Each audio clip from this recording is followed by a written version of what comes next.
Now, in the next few words here in this letter, Paul is effectively going to change their worldview. He's going to change their foundation for living. He's going to change their ideas of worship and mission. If all we had, by the way, were the opening lines of this letter with what we've just learned about the city of Philippi, we would know that this letter is going to revolutionize the believers' thinking and living in at least 3 different ways.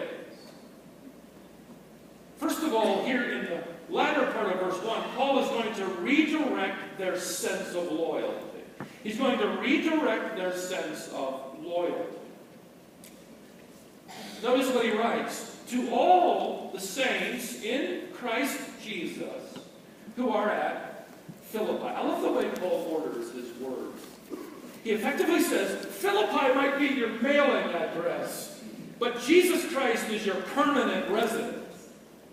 You are in Christ Jesus.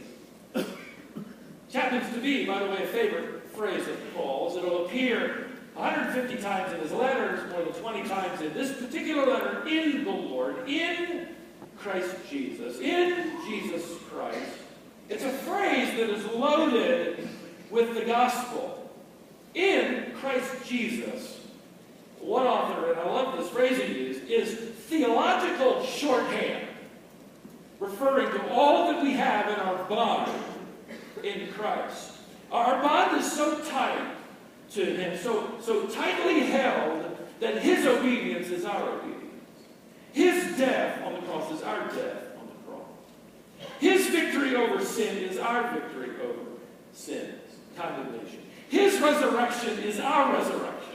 In fact, Paul will tell the Ephesians, you are in him already seated in the heavens, in Christ. I love the way Vincent put it when he wrote that the Christian lives in Christ like the roots of a tree live in the soil. Like a bird lives in the air, or a fish lives in the water.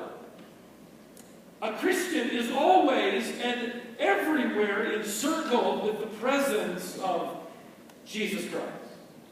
It's a great thought, isn't it? By the way, don't miss the uniqueness of this precious phrase to the Christian. A Buddhist does not speak of himself as being in Buddha. A Muslim does not refer to himself as in Muhammad. A Christian Scientist is not in Mary Baker Eddy. A Mormon is not in Joseph Smith or Brigham Young. They might follow the teachings of these leaders, but they are not in them. They're not bound personally in relationship to them. Only Christians claim to be in their leader, in Jesus Christ. Paul reinforces this new sense of loyalty. As he writes to the believers in Ephesus, he says this, listen, but God, being rich in mercy because of the great love with which he loved us, even when we were dead in our trespasses, made us alive together with Christ.